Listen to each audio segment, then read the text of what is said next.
The great masters tell us that the most important question in the world is, who am I? Or rather, what is I? What is this thing I call I? What is this thing I call self?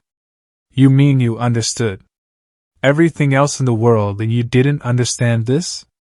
You mean you understood astronomy and black holes and quasars and you picked up computer science, and you don't know who you are?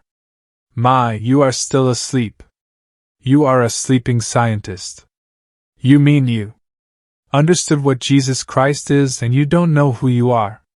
How do you know that you have understood Jesus Christ? Who is the person doing the understanding? Find that out first. That's the foundation of everything, isn't it?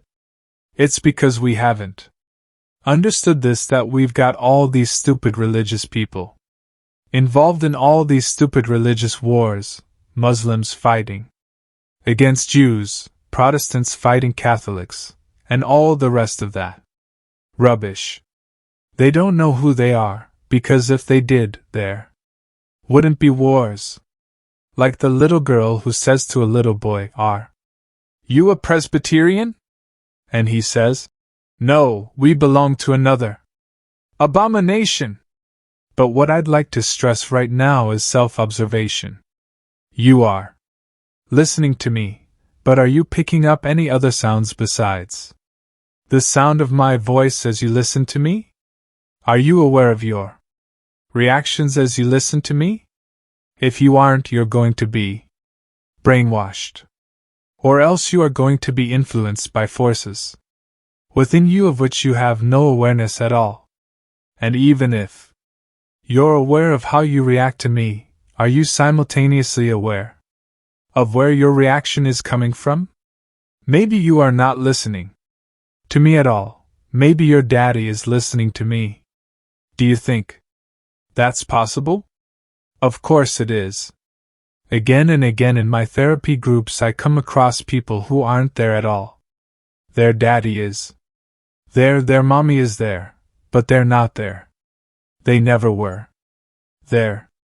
I live now, not I, but my daddy lives in me.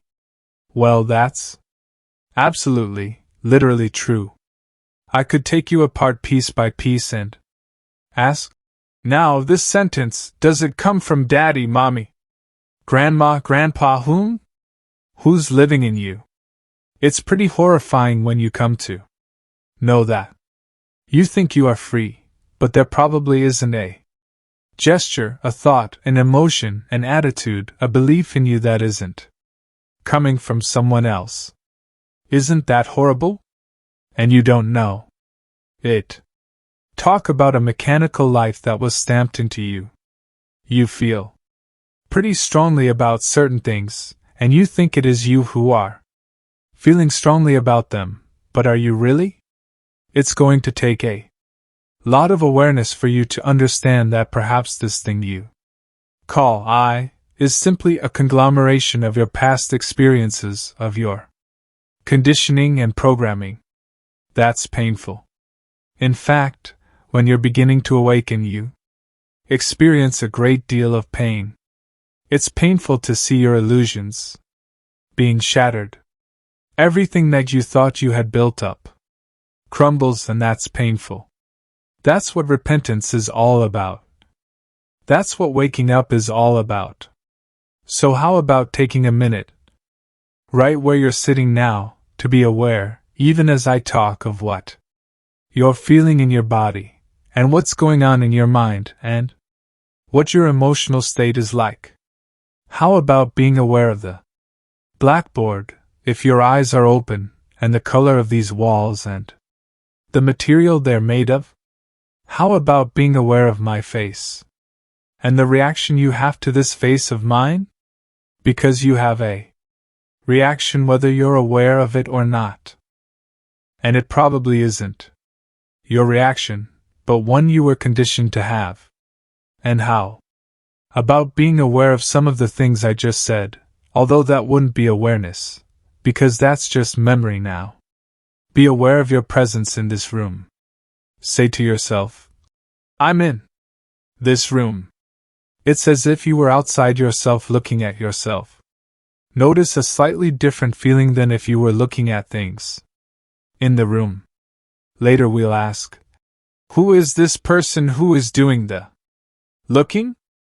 I am looking at me. What's an I? What's me? For the time being, it's enough that I watch me, but if you find yourself condemning yourself or approving yourself, don't stop the condemnation and don't stop the judgment or approval, just watch it. I'm condemning me, I'm disapproving of me, I'm approving of me. Just look at it, period. Don't try to change it. Don't say, oh, we're told not to do this. Just observe what's going on. As I said to you before, self-observation means watching, observing whatever is going on in you and around you as if it were happening to someone else.